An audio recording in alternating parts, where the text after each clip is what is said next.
And this is a cooperative game where players are going to be selecting their asymmetrical characters at the start of the game, with each of their characters coming with their own player mat, character deck, and starting resources and equipment specific to that character. But the game also offers a bunch of different asymmetrical monsters as well, which each come with their own monster deck, as well as their own mechanisms, goals, and win and loss conditions. In each game, players are just going to be choosing one of these to play in their game, and if you're not able to defeat the monster before the final day, then all the players lose the game. And I'll come back to how the days work in a second here, because they can be a little bit variable depending on the actions that the players perform, but this is a game that plays over a series of rounds, starting with the player turn and then followed by the monster turn. During the player turn, players can activate their characters in any order that they want, and on a player's turn, they're just going to be choosing an action card from their hand and then performing those actions, and these can do all sorts of different things like move you around on the board, activate location-specific effects for different upgrades and bonuses,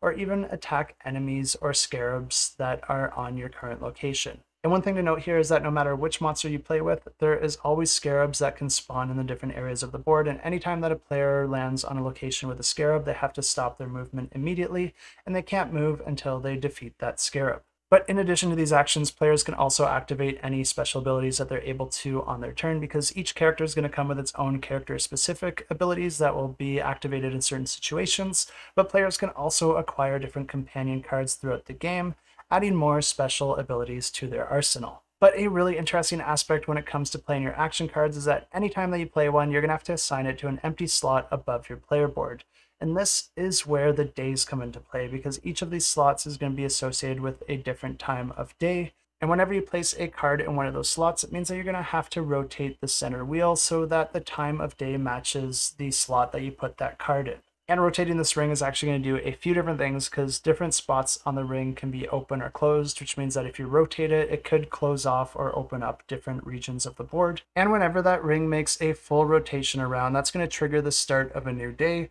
which players are going to be tracking by rotating another ring, because you have a secondary ring here that is on the outer perimeter of the board, and that's going to be tracking your days, and anytime that a new day starts, you have to rotate that over to the next day. So this is also going to work similar to the inner ring, where it can block off and open certain paths depending on how it's rotated, but it's also working as a timer towards the end of the game. And once all the players have performed their actions, it's going to move over to the monster's turn, where the monster is going to be taking actions from its specific monster deck and unique mechanisms. As the game progresses, the monster is going to be gaining different upgrades and abilities, making it even stronger as the game goes on. So players are going to want to try and take that monster out as quickly as possible. And if they're able to do that before the 12 days are up, then they win the game. And if you're interested in this one, you can check it out. I have links in the description below.